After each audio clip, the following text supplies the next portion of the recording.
Hello students, welcome to ARK education centres. आज मैं आप सबको क्लास 11 जीव विज्ञान की पहली इकाई जीवों में विविधता या जीव जगत में विविधता, जिसकी अंग्रेजी होती है डाइवर्सिटी इन लिविंग वर्ल्ड की पहला अध्याय लिविंग वर्ल्ड के बारे में हम फास्ट ट्रैक रिवीजन करेंगे NCERT पैटर्न से।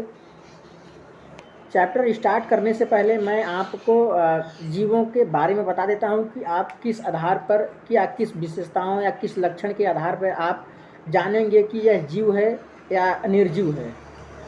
सभी जीवों की एक निश्चित आकार एवं आकृति होती है, केवल पॉरीफेरा संघ के जीवों को छोड़ करके।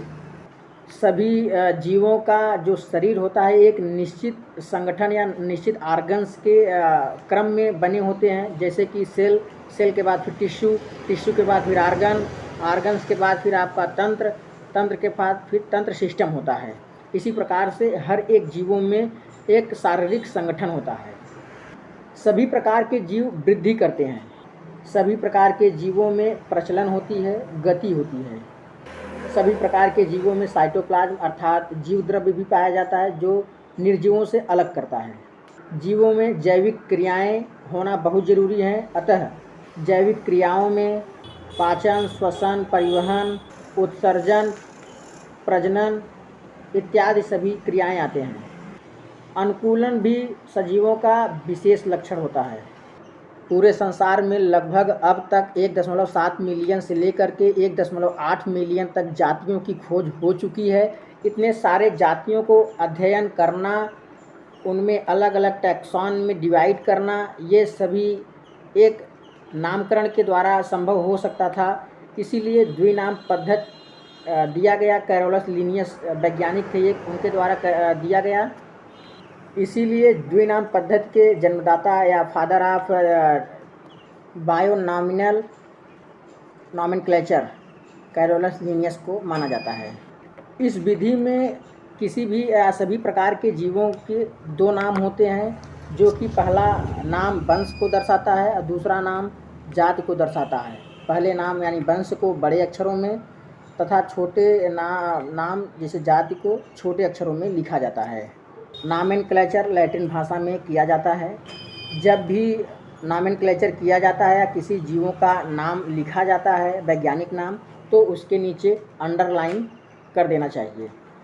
नॉमेनक्लेचर से फ़ायदा यह होता है कि अलग अलग क्षेत्र में या अलग अलग देश में, राज्य में एक ही जीव को अलग अलग नाम से जानते हैं। इसीलिए नॉमेनक्लेचर से एक साइंटिफिक नेम द्वारा उसको हर जगह एक ही नाम से जाना जाता है।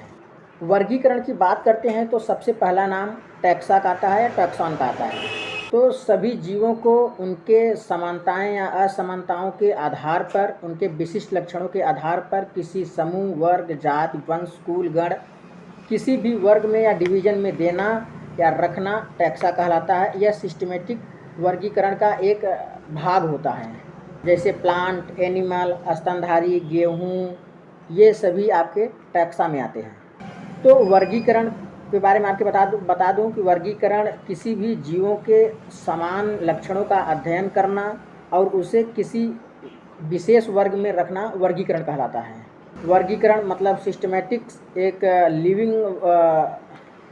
सिस्टमैटिक्स मतलब वर्गीकरण लैटिन वर्ड सिस्टेमा से लिया गया है, जिसका अर्थ होता है जीवों का नियमित व्यवस्था। तो वर्गीकरण में बहुत सारी कैटेगरी होती हैं। कैटेगरी का मतलब होता है कि जिसमें एक समान वाले गुणों को एक कैटेगरी में या एक वर्ग में रखना होता है और उनका अध्ययन करना होता है। तो सबसे पहले मैं स्पीशीज यानी जाति के बारे में बताऊंगा। वह वर्ग जिसमें जीवों की मौलिक या मूल समानताएं पाई जाती हैं उसे स्पीशीज या जाति कहते हैं।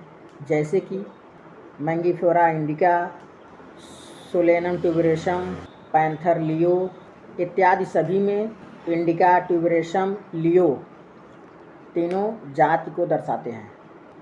यह वर्गीकरण इकाई की सबसे अंतिम इकाई होती है। दूसरे वर्गीकरण में आते हैं तो जीनस, जिसे वंश के नाम से जानते हैं। अलग अलग जातियों में पाए जाने वाले गुणों को एक ही वर्ग में रखना वंश कहलाता है। जैसे कि आलू, टमाटर, बैंगन अलग अलग जातियां हैं, लेकिन इनका वंश सोलेनम होता है। वैसे ही शेर, चीता अलग अलग जातियां हैं, लेकिन इनका वंश पैंथर है या पैंथेरा है।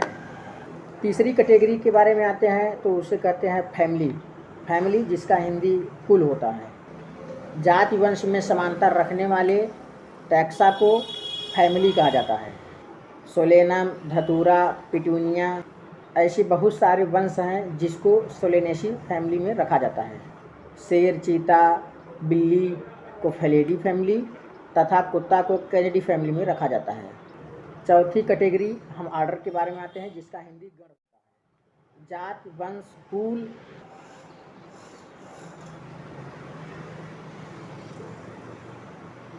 जैसे कि फेनेडियन, कैनेडी को ऑर्डर कार्नियोरा में रखा गया है। कॉन्वोलेसी या सोलेनेसी को पॉलीमोनियस ऑर्डर में रखा गया है। पांचवी आपकी कैटेगरी आती है क्लास, जिसे कहते हैं वर्ग। संबंधित समान गुण वाले वर्गों को या गणों को, संबंधित समान गुण रखने वाले गणों को एक टैक्सा में रखा गया है जिसे क्लास कहते हैं या वर्ग कहते हैं। जैसे कि मैमेलिया में प्राइमेटा और कार्नियोरा और सभी ऑर्डर रखे जाते हैं। छठवीं कैटेगरी आपका फाइलम, जो कि जंतु में होता है। पादपों में इसे डिवीजन कहते हैं, जिसका हिंदी संघ एवं डिवीजन का हिंदी भाग होता है। तो आपको बता दें कि फाइलम की खोज क्यूवियर नामक वैज्ञानिक ने किया था। कई वर्ग मिल करके एक उच्चतर वर्ग बनाते हैं जिसे फाइलम या डिवीजन कहा जाता है। जैसे Chordata, Porifera, Coelenterata, Cnidaria, Platyhelminthes, Aschelminthes, non Chordata etc। Last एवं सबसे उच्चतम कैटेगरी आती है जगत, जिसे कि अंग्रेजी होती है किंगडम। तो समान गुण वाले संघों को अलग अलग जगत में डिवाइड किया जाता है। तो सबसे लास्ट आता है उच्चतम वर्ग या उच्चतम कैटेगरी, जिसे जगत के नाम से जानते हैं, जिसकी अंग्रेजी होता है किंगडम। किंगडम में जीवों के अलग अलग या असमान गुणों वाले संघों को अलग अलग जगत में बांटा गया है। जैसे कि plant, animal, Monera, Protista, Fungi. Taxon का आरोही क्रम का सही क्रम आपको मैं बता दूं। सबसे पहले आप जात लिखेंगे, फिर वंश लिखेंगे, फिर उसके बाद कुल लिखेंगे, फिर गण लिखेंगे, फिर वर्ग, फिर संघ, फिर जगत। इस चैप्टर का लास्ट टॉपिक वर्ग की सहायता साधन है। तो इसमें सबसे पहले हम हर्बेरियम के बारे में जानते हैं। हर्बेरियम एक ऐसी विधि है जिसमें पौधे के नमूनों को काट करके उसे कागज़ के शीटों पर दबा करके सुखा करके चिपकाया जाता है और उसके साथ ही उसमें लेबल किया जाता है कि उसका नाम क्या है, वह किस स्थान पर पाई जाती है, उसका वंश नाम, वैज्ञानिक नाम इत्यादि सभी चीज़ें उसके साथ जोड़ी जाती हैं, लेबल की जाती हैं। दूसरा आता है आपका बोटेनिकल गार्डन। बोटेनिकल गार्डन में जीवित पौधों को उनके लेबल के साथ किसी ऐसे स्थान पर लगाया जाता है जहाँ पर उसका वातावरण से अच्छा कनेक्शन बना रहे। यहाँ पर पौधों के देख रेख के लिए एक एक्सपीरियंसफुल पर्सन्स को रखा जाता है।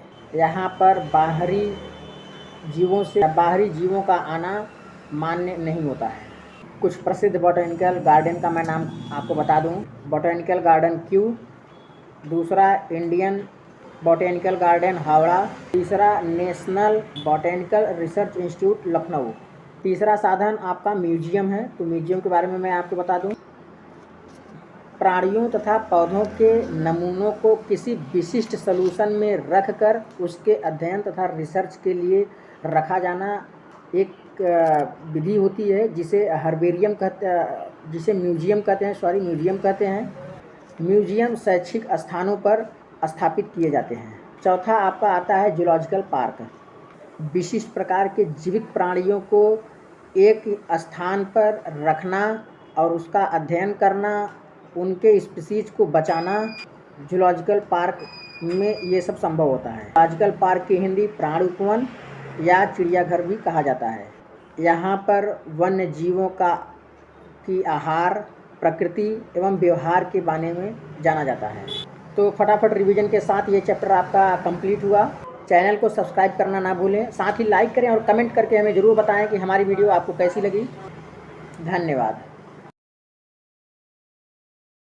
साथ ही आप टेलीग्राम चैनल को ज्वाइन करें और वहाँ पर किसी भी डाउट्स को आप पूछ सकते हैं। इस लेक्चर का हैंड मेटेड नोट्स आपको टेलीग्राम चैनल पर मिल जाएगा।